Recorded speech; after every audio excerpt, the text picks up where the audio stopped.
আসসালামু আলাইকুম। কেমন আছেন সবাই? আশা করি যে যেখানে আছেন ভালো আছেন, সুস্থ আছেন। আজকে আমি আপনাদেরকে গোলাপ জামুন চিজ কেক বানিয়ে দেখাবো, যা কিনা বানানো খুবই সহজ আর খেতে অসম্ভব মজার। আমি এখানে যে ইনগ্রেডিয়েন্টসগুলো ইউজ করেছি তার সঠিক পরিমাণ ডিসক্রিপশন বক্সে দেওয়া আছে, চাইলে দেখে নিতে পারবেন। প্রথমে আমি এক প্যাকেট ডাইজেস্টিভ বিস্কিট গুঁড়ো করে নেব। এখানে আমি ফুড প্রসেসর ইউজ করেছি, আপনারা চাইলে হাত দিয়েও বিস্কিটগুলোকে গুঁড়ো করে নিতে পারবেন। বিস্কিটের গুঁড়োর মধ্যে 50 গ্রাম আনসল্টেড বাটার দিয়ে দেব আর ভালো করে মিক্স করে নেব।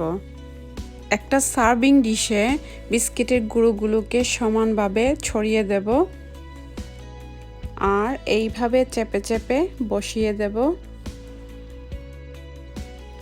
এখন ফ্রিজে রেখে দেব 2 ঘন্টার জন্য।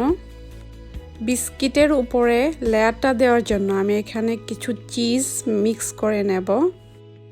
আমি এখানে 500 গ্রাম mascarpone চিজ ইউজ করেছি আর নিয়েছি 1 কাপ দুধের ছানা। ছানাটা তৈরি করা খুবই সহজ, আপনারা হয়তো সবাই জানেন, তারপরও আমি বলে দিচ্ছি। 1 লিটার দুধ বয়েল করে নিয়ে এতে 1 টিস্পুন হোয়াইট ভিনেগার দিয়ে 2 মিনিট বসিয়ে রাখলেই দুধটা ছানা হয়ে যাবে। 1 মিনিট মিক্স করে নিয়ে এতে 400 গ্রাম condensed মিল্ক দিয়ে দেব। 1/4 কাপ গোলাপ জামুন মিষ্টির রস বা শিরাটা দিয়ে দেব। এই শিরাটা দেওয়ার কারণে চিজের মধ্যে গোলাপ জামুনের খুব সুন্দর একটা ফ্লেভার চলে আসবে।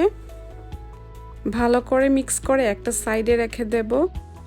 আরেকটা ডিশে আমি ডাবল ক্রিমটা হুইপ করে নেব। ক্রিমটাকে একটু ঘন করে হুইপ করতে হবে। ইলেকট্রিক বিটার দিয়ে আমি ক্রিমটাকে 3 মিনিট বিট করে নিয়েছি। ম্যানুয়ালি যদি করেন তাহলে সময়টা আরও অনেক বেশি লাগবে। এখন হুইপ ক্রিমটা চিজের সাথে ভালো করে মিক্স করে নেব। এই পর্যায়ে মিষ্টিটা একটু চেক করে নেবেন, যে যেরকম মিষ্টি খেতে পছন্দ করেন সেই অনুপাতে অ্যাডজাস্ট করে নেবেন। আমি এখানে 1 টেবিলস্পুন কাস্টার্ড সুগার আর 1/4 টিস্পুন এলাচি পাউডার ইউজ করেছি। চিজ মিক্সটা রেডি হয়ে গেছে। এবার বিস্কিটের উপরে চিজের লেয়ারটা দিয়ে দেব। মিষ্টিগুলোকে আমি আমার পছন্দ মতো কেটে নেব। প্রতিটা মিষ্টিকে আমি 6 টুকরা করে কেটেছি। আমি গার্নিশের জন্য কিছু পিস্তাচিওর নাট নিয়েছি। এবার মিষ্টির পিসগুলোকে সুন্দর করে বসিয়ে দিয়ে নর্মাল ফ্রিজে রেখে দেব ওভারনাইটের জন্য। রেডি হয়ে গেছে আমার গোলাপ জামুন চিজ কেক। যারা এখনও এই ধরনের চিজ কেক ট্রাই করেননি তাদের কাছে অনুরোধ, একবার হলেও ট্রাই করে দেখবেন। আর রেসিপিটি ভালো লাগলে লাইক, শেয়ার, কমেন্ট, সাবস্ক্রাইব করে আমার চ্যানেলের পাশে থাকবেন। Thanks for watching.